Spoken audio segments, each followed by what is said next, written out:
Hello and welcome to my channel. In today's video I'm going to be going over the question of whether to buy or rent a house. Earlier today I was going through the financial planning subreddit and I saw this question. A person in their early 20s, they have a good job in Ontario, and they currently live in their parents' house, but they would like to move out soon. However, they really don't know a lot about their future. They don't know what part of the city they want to live in, they don't know what city they want to live in, they don't know what territory they want to live in, and they don't even know what country they want to live in. For them, their future is very vague and they're not really sure what they want to do, which is fine, there's nothing wrong with it. They're in their early 20s.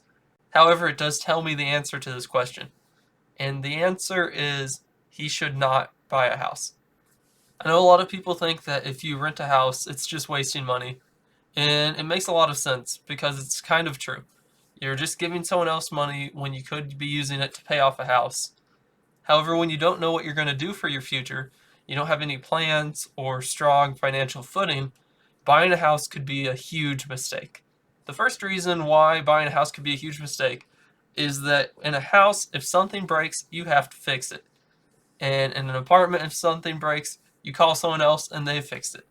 So if he buys a house and there's a major plumbing issue, he could have to pay thousands of dollars to fix it instead of just calling the landlord and then they have to fix it. So if he doesn't have a strong financial backing to be able to deal with any problem that happens within the house, then it can be a real emergency. However, if he's in an apartment, then it's not an emergency, it's just more of an inconvenience. Another reason why he should not buy a house is he doesn't know where he wants to live. If he buys a house in Ontario and then he decides that he wants to live in Toronto, he doesn't have the freedom to just get up and leave. With an apartment, it will probably be a 1-year lease and he can leave at the end of the year, or he can even get out of the lease early if he negotiates with the landlord. If he has a house, he has to go through the whole process of selling the house, finding a buyer, and hoping that the buyer will pay more than what he paid so he doesn't lose money on it. And it goes further than that, because what a lot of people don't think about is that there are closing costs. Closing costs are normally in the range from 2 to 6% of the purchase price of the house.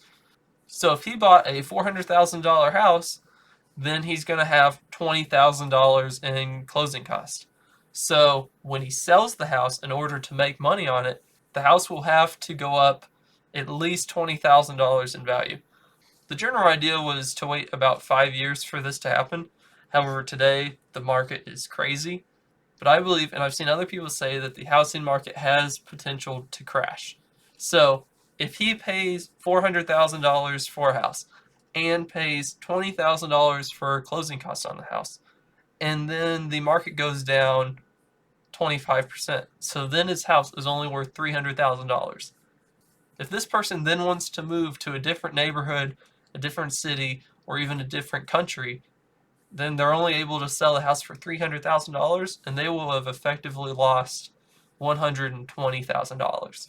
So instead of feeling the need to buy a house right now and not waste any money on rent, I would strongly advise him to rent for the next year or two so he can get it all figured out, so that he doesn't buy a house and then he wants to move within the next 2 years. It is definitely worth paying the money in rent that you're going to have to pay, because it saves him from the high risk of losing tens and tens of thousands of dollars that he could lose with a house. So I hope you enjoyed this video. Please subscribe for more daily videos on finance and money. Please leave a like if you like the video.